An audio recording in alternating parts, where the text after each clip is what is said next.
하나님께서 특세 둘째 날 우리에게 주시는 하나님의 말씀은 시편 23편 2절입니다. 오늘 나눌 말씀은 2절이지만 1, 2절 함께 그렇게 읽어보도록 하겠습니다. 시편 23편 1절, 2절 그렇게 우리 한번 읽어보겠습니다. 여호와는 나의 목자시니 내게 부족함이 없으리로다.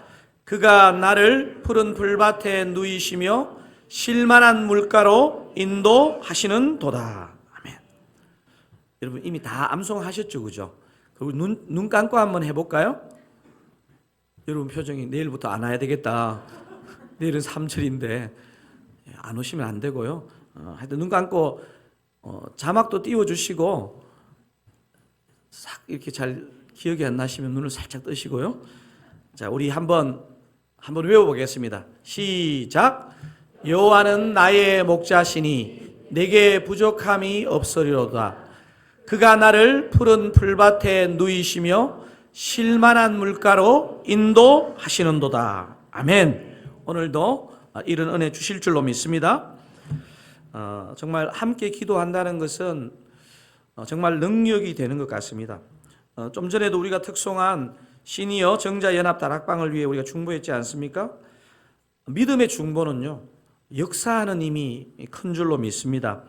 제가 주일 예배 설교할 때 감기 기운 때문에 얼굴도 막 달아오르고, 사실 어제 이 첫째 날 올라오기 전에 목소리가 잠겨가지고 되게 걱정을 많이 했는데, 여러분이 얼마나 뜨겁게 기도해 주셨는지 제가 갑자기 막 목소리가 낭낭해지면서 막 목소리가 너무 잘 나오는 거예요. 여러분 표정이 하나도 안 낭낭한데 저는 그렇게 느껴졌어요. 실제로 희한하게 이게 지금 내 컨디션이 아니고 중보의 컨디션이다 이런 생각이 들었거든요. 그래서 여러분 기도 안 해주신 분들은 오늘 계속 저를 위해 기도해 주셔야 됩니다. 아무도 아멘 안 하시네요. 여러분의 중보가 한 영혼 또 한 모임을 그렇게 살릴 줄로 믿습니다. 호흡하는 모든 사람에게는요, 안 그러고 싶어도 반드시 염려가 있습니다. 이것은요, 그럴 수밖에 없는 게 범죄한 아담과 하와에게 들어온 죄로 말미암아 결과적으로 생긴 감정이 바로 염려와 두려움입니다. 두려움과 불안이 좀 다른데요. 여러분 혹시 두려움과 불안이 어떻게 다른지 아십니까? 두려움은 실제적인 위협의 대상이 눈앞에 있을 때 느끼는 감정이 두려움입니다. 뭐가 두려움이라고요? 실제적인 위협의 대상이 눈앞에 있을 때 생기는 감정이 두려움입니다. 반면에 불안은요, 실제적인 위협의 대상이 눈앞에 없음에도 느끼는 감정을 불안이라 그럽니다. 여러분 그래서 이 시대가 참 제가 볼 때 어느 시대보다도 이 불안이 굉장히 우리에게 깔려있는 시대를 살고 있습니다. 불안은 머릿속 상상과 예측으로 나의 마음을 괴롭히는 걸 말합니다. 두려움과 불안이 어떻게 다른지 좀 이해되십니까? 제 경우에 닭에 대한 두려움이 있습니다. 하지만 제가 닭에 대한 불안이 있다 이렇게 표현하는 건 좀 이상하지 않습니까? 제가 왜 닭에 대한 두려움이 생겼느냐 하면 아주 어린 시절 살던 동네 입구에 큰 장닭이 한 마리 있었습니다. 어린 제 눈에는 그게 장닭이 아니고 거의 독수리처럼 보였습니다. 못 사는 동네라서 옛날에는 공중 화장실 이런 게 있는 동네가 있었거든요. 동네 입구에 공중 화장실이 있었고 안쪽으로 한참 들어가야 저희 집이 있었습니다.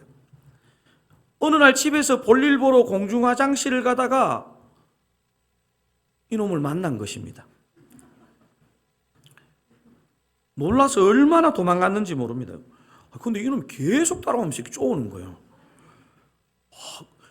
여러분 사실 이런 트라우마는요, 아무리 시간이 지나도 기억에서 사라지지 않습니다. 제가 그날 이후로 장닭이 아니라 닭 벼슬만 보여도 저는 너무 겁이 나는 거예요. 심지어 어른이 되었어도 저게 실제로 나를 해하지 못하는 걸 알면서도 피하게 되는 거예요. 제가 어렸을 때 있잖아요. 학교 다닐 때 막 중학교, 고등학교 때도 동네 골목 저 반대편에 골목 저 끄트머리에 병아리 색깔만 약간 벗어나면, 병아리는 안 무서웠어요. 희한하게. 병아리 색깔에서 약간 이렇게 단풍 색깔이 들라 그러면 제가 다른 골목으로 이렇게 돌아갔던 것 같아요. 여러분, 제가 무슨 얘기를 드리고 있냐면요, 아담의 타락의 영향을 받은 모든 인생에게는 정도의 차이가 있지만 두려움, 불안, 염려가 항상 있다는 거예요. 다윗이 왜 목자와 양의 비유를 했을까요? 여러분, 왜 다윗이 목자와 양의 비유를 23편에서 했을까요? 여러 가지 이유가 있을 겁니다. 아마 자신이 오랫동안 목자로서 생활했던 경험도 작용했을 것 같고요. 그리고 무엇보다도 자신을 포함한 모든 인생이 양과 너무 닮았기 때문에, 그리고 그가 섬기는 여호와가 목자와 너무나 비슷한 부분이 있기 때문에 이렇게 이 비유를 사용한 것 같습니다. 자신이 친히 목자의 경험을 가진 다윗은 1절에서 뭐라고 고백했습니까? 이제 막 나와야죠. 여호와는 나의 목자시니, 이렇게 고백합니다. 그런데 목자의 비유를요, 성경에서 처음 사용한 인물이 다윗이 아닙니다. 여러분, 창세기 48장 15절을 읽어보면 야곱이라는 인물이 이 목자의 비유를 사용하는 부분이 나옵니다. 심지어 제가 조사를 해보니까 이 목자의 비유는요, 성경에서만 나오는 게 아니고 결국 성경의 비유는 그 지역에 흔하게 볼 수 있는 경우거든요.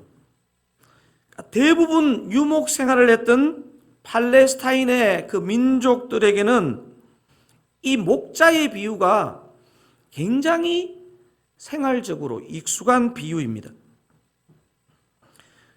우리 여호와 하나님은 당신의 목자적 속성을 이스라엘이 출애굽하고 광야 40년 동안 충분히 보여주셨습니다. 여러분, 목자의 속성이 많이 있는데요, 크게 세 가지로 정리할 수 있습니다. 어떻게 정리할 수 있냐면, 목자의 속성을 보호, 공급, 인도. 목자의 속성 세 가지가 뭐라고요? 보호, 인도, 이렇게 얘기하시네요. 여러분들은 되게 정직하신 것 같아요. 자신 없을 땐 절대로 세게 얘기 안 해요. 세 가지가 뭐라고요? 보호, 공급, 인도. 목자가 이런 역할을 한다는 거예요. 오늘 우리가 보는 시편 23편 2절에도 목자의 속성 세 가지가 다 나와 있습니다. 한번 보십시오. 그 안에 보호도 있죠, 공급도 있죠, 인도도 있지 않습니까? 양의 몇 가지 특성이 있습니다. 이 사람도 특성이 있고 각 동물의 특성이 있잖아요. 양의 중요한 몇 가지 특성을 점검해 보면 뭐냐면요, 시력이 진짜 안 좋습니다. 한 2, 3m 정도밖에 안 보인답니다. 지독한 근시입니다. 잘 넘어지면 잘 못 일어납니다. 딱 보면 이렇게 넘어지면 못 일어날 것 같잖아요, 양 보면요. 그래서 스스로의 방어력이 거의 없습니다. 아마 이만한 덩치를 가진 짐승치고 얘보다 말랐는 염소만 해도 훨씬 날렵하고 뿔도 있고 뭐 이러지 않습니까? 그죠? 그러면서도 엄청 소심하면서 고집은 엄청 셉니다. 어디서 많이 들어본 얘기 같지 않습니까? 맞습니다. 우리 사람의 모습과 참 비슷합니다. 근데 거의 유일하다고 할 만큼 양에게 발달된 것이 있습니다. 뭔지 아십니까? 여러분, 성경에도 그게 기록이 돼 있거든요. 귀가 발달돼 있습니다. 귀가. 그래서 얘네들은 잘 보이지도 않고 뭐 빠르지도 않고, 그런데 목자의 음성을 딱 듣고 정확하게 자기 목자에게 따라갑니다. 이게 참 신기하죠. 그래서 다윗은 목자와 양의 비유를 시편 23편에서 사용하고 있습니다. 여러분, 그래서 오늘 본문 시편 23편 2절이 뭐라고 합니까? 이 2절만 다시 한번 읽어보겠습니다. 그가 나를 푸른 풀밭에 누이시며 쉴만한 물가로 인도하시는도다. 저도 이제 23편을 준비하면서 사실 목동이 아니잖아요, 제가. 양을 쳐본 적이 있습니까, 제가? 그래서 이 진짜 목자와 양의 실제적인 생활이 어떤가에 대해서 제일 도움을 받았던 책은 필립 켈러라는 사람의 양과 목자라는 책인데, 이 사람은 선교사의 아들로 동아프리카에서 태어나서 캐나다에 가서 이 분야에 대해서 공부를 하고 또 경험을 쌓고 생태학 연구학자로서 지금 활동을 하는데, 이 양과 목자에 대한 이 연구를 아주 실제적으로 한 사람입니다. 그런데 보니까 양들에게 묘한 습성이 있는데 4가지 조건이 충족되지 않으면 잘 눕지 않는다는 거예요. 오늘 이 본문에 보면 굉장히 오늘 이 23편 전체에서 가장 목가적이지 않습니까? 그가 나를 푸른 풀밭에 누이시며 쉴만한 물가로 인도하시는도다. 그런데 생각보다 양이 있잖아요. 잘 눕지 않아요. 4가지 조건이 충족이 되어야지 눕게 되는데, 첫째, 양들은 겁이 많아서 외부의 두려움이 딱 느껴지면요, 절대로 안 눕는답니다. 외부의 두려움. 그러니까 그 외부에 대한 두려움이 뭔가 자기가 판단할 때 차단되었다고 생각해야 눕는다는 거예요. 두 번째, 이 의외로 고집 세면서도 사회성은 강해서 양들 서로 간에 갈등이 일어나면, 불화가 일어나도 잘 눕지 않는데요. 여러분, 굉장히 이해하는 눈빛이네요. 셋째, 생각보다 굉장히 예민해가지고 팔이나 기생충 때문에 괴로울 때도 잘 눕지 않는다는 거예요. 우리가 양을 딱 보면 털이 많고 그냥 팔이나 이런 게 붙어도 잘 할 것 같지만, 팔이나 기생충에 굉장히 예민해가 그런 것이 있으면 안 눕는 대로. 마지막 4번째, 배부르게 꼴을 먹지 않으면 눕지 않는다는 거예요. 이 4가지 문제가 해결되어야지 눕는다는 뜻이에요. 지금 이렇게 그가 나를 푸른 풀밭에 누이시며 하는 것은 이 4가지 문제가 양에게 해결되었기 때문에 눕는 거예요. 여러분, 이 푸른 풀밭이라는 것은요, 우리 한국 사람들에게는 막 푸른 들판 이걸 생각하지만요, 사실 양들 입장에서나 이 목동들 입장에서는 사막의 뜨거운 그 태양열을 피할 수 있는 그늘진 곳, 휴식처라는 그 의미가 훨씬 강한 거예요. 여러분, 또 푸른 풀밭은 양들에게 뭐가 되겠습니까? 밥상이 되겠죠? 식사하는 장소가 되겠죠? 여러분, 보통 제가 보니까 저도 그렇게 느꼈고, 성경을 이렇게 제대로 묵상하는 분들이 이 개역 개정으로 바뀌면서 하여튼 몇 군데 이렇게 번역하는 건 좀 아닌데 하는 부분 중에 하나가 뭐냐면, 쉴만한 물가로 인도하시는도다. 쉴만한 물가라는 번역이에요. 사실 이게 이 쉴만한에 해당되는 히브리어는 메누호트라는 단어인데, 메누호트, 이것은 쉴만한 뜻이 아니고 물살이 새지 않는 잔잔한 이런 뜻입니다. 잔잔한. 양은요, 원초적으로 물살이 있는 물을 마시지 못합니다.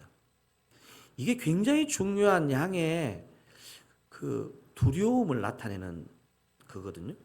그래서 양들이 제일 좋아하는 게 뭐냐면요, 팔레스타인에 이슬이 막 내려가지고 새벽 일찍 해가 뜨기 전에 그 이슬에 이렇게 풀잎에 맺힌 이슬을 많이 이렇게 빨아먹는 거예요. 이게 가장 양들이 좋아하는 수분 섭취래요. 근데 오늘 시편 23편 2절에서 가장 중요한 것은 이것입니다. 양도 우리도 이 일상의 염려, 잘 먹고 잘 마시고 잘 쉴 수 있는 이 염려를 어떻게 해결할 수 있는가 하는 점입니다. 양도 우리 인생도 절대로 우리 스스로의 힘으로는 염려를 해결할 수 없습니다. 여러분 오늘 이 2절 본문은요, 양과 우리 인생에게 생기는 피할 수 없는 이 염려의 문제를 어떻게 해결해야 되는지에 대한 답을 주는 본문입니다. 자, 본문에서 세게 읽어야 하는 단어는 색깔 있는 글씨거든요. 다른 거는 약하게 읽고 굵고 큰 글씨는 세게 읽는 겁니다. 그렇게 한번 읽어보겠습니다. 그가 나를 푸른 풀밭에 누이시며 쉴만한 물가로 인도하시는도다. 여러분 이게 굉장히 잘 읽으시네요. 이번에 12월에 룻기 한번 출연해 보실래요? 그러면 색깔 있는 글씨만 한번 읽어보겠습니다. 색깔 있는 글씨만. 그가 누이시며 인도하시는도다. 뭐라고요? 그가 누이시며 인도하시는도다. 염려와 관련하여 그가 누이시며 인도하시는도가 말하는 메시지가 뭐겠습니까? 염려는 여호와가 주어가 될 때 물러간다는 사실입니다. 뭐라고요? 염려는 여호와가 주어가 될 때 물러갑니다. 여러분 이거 믿음으로 선포하셔야 됩니다. 이 원리는요, 아무리 내면이 강하고 아무리 내가 상처가 없는 것 같아도요, 이 부분 원리로 돌아가지 않으면 안 됩니다. 큰 소리 한번 읽어보겠습니다. 염려는 여호와가 아멘이시죠. 여호와가 진짜 나의 목자이신 것을 알 때, 여호와가 내 옆에 계신 것을 알 때 염려는 우리에게서 멀어져 갑니다. 우리 스스로 아무리 실험해봐야 염려는 절대로 우리에게서 물러가지 않습니다. 염려는 여호와가 우리 인생의 주어가 될 때만 물러가는 줄로 믿습니다. 여러분 그렇게 항상 마음에 담으시고 내 안에 염려가 커질 때 여호와가 주어가 되어야 되는구나 이렇게 선포하셔야 되는 것입니다. 두 번째, 염려와 관련하여서 1절에 나오는 여호와는 나의 목자시니가 말하는 메시지가 있습니다. 염려와 관련하여 1절에 여호와는 나의 목자시니가 말하는 메시지가 뭘까요? 염려는 여호와와 친밀한 관계를 누릴 때 물러갑니다. 염려는 언제 물러간다고요? 여호와와 친밀한 관계를 누릴 때 물러가는 것입니다. 여러분 여기서 1절에서 굉장히 중요한 게요, 여호와는 우리의 목자시니가 아닙니다. 그건 무조건 틀렸습니다. 비슷한 거 아닙니다. 여러분 다윗이 시편 23편 1절에서 여호와는 뭐라고요? 나의 목자시니. 왜 우리의 목자가 아니고 나의 목자입니까? 왜 나의 목자신입니까? 다윗의 능력은요, 여호와의 관계의 친밀함에서 나온 것입니다. 여러분 다윗이 있잖아요, 골리앗을 이긴 것은요, 여호와와 친밀했기 때문에 이긴 것이지 무기가 좋아서 이긴 게 아닙니다. 그날 컨디션이 좋아서 이긴 게 아닙니다.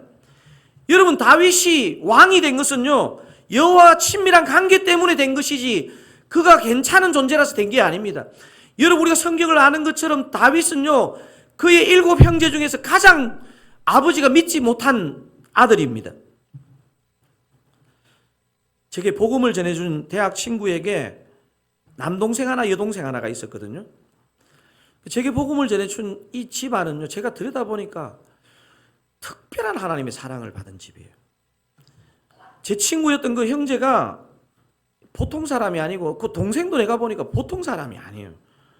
형은 서울에서 저하고 같은 대학에 같은 과 친구였고, 그 동생은 원래 강원대를 다녔거든요.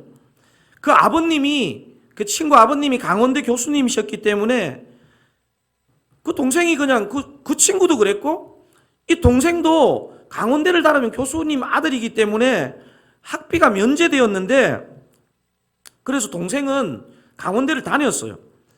근데 제 친구가 제가 서울에서 학교 다닐 때 매주 일주일에 한 번씩 춘천을 가는 거예요. 집이 춘천이었는데. 왜 갔냐 하면 동생에게 제자훈련을 시켜요. 저는 친형이 친동생에게 제자훈련 직접 시키는 거 처음 봤습니다.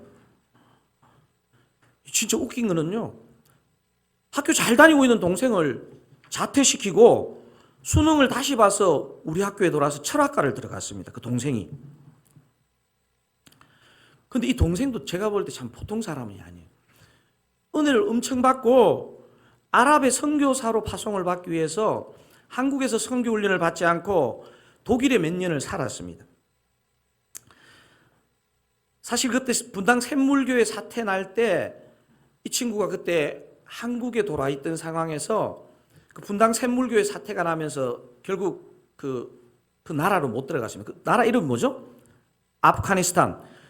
그 아프가니스탄으로 파송이 되기 전에 그 독일 선교사들이 모인 그 모임에서 이 제 친구 동생을 파송하기 위한 그 마지막 기도회를 하는데 한국에서 그 제 친구 아버님이 그 독일을 가셨습니다.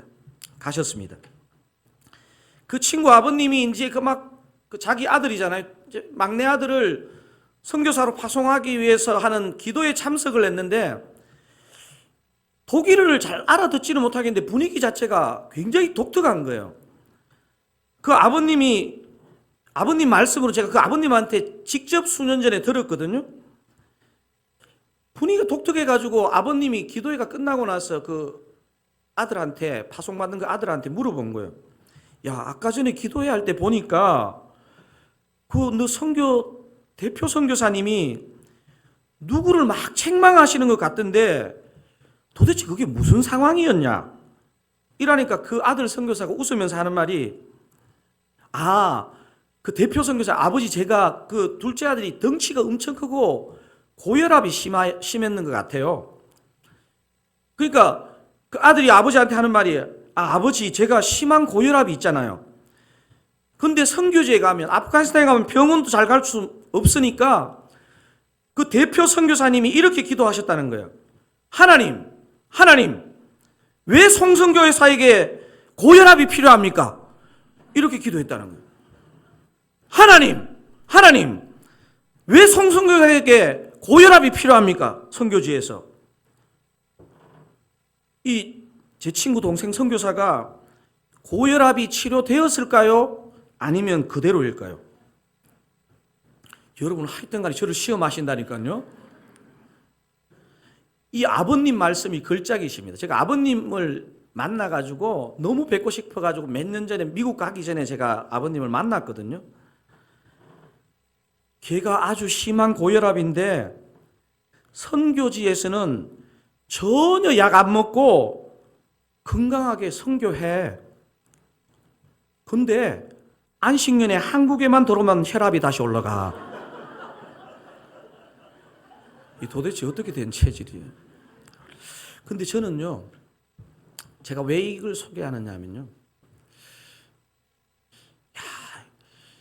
하나님에 대한 그 신뢰, 그 독일 그 선교사님이, 그분이 설마 자기가 하나님보다 더 높은 자리에 있어가지고 막 무례해가지고 그렇게 기도한 건 아니지 않겠습니까?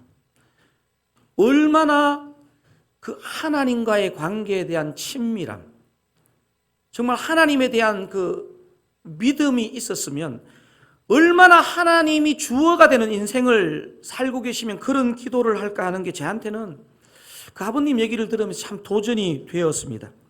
사랑하는 그 사랑가족 여러분은 어떻습니까? 여러분 요즘 염려하십니까? 어떤 것 때문에 염려하십니까? 여러분의 삶의 주어는 정말 하나님이십니까? 하나님이 주어가 되는 인생에는 반드시 염려가 물러갈 줄로 믿습니다.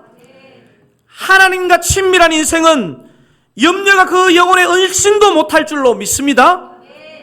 여러분, 하나님이 주어가 되어야 됩니다. 하나님과 친밀해야 합니다. 사랑하는 그 사랑가족 여러분, 염려가 우리에게서 멀리 떠나도록 하나님이 주어가 되고 하나님과 친밀한 관계가 되시길 선하신 주님의 이름으로 축원드립니다.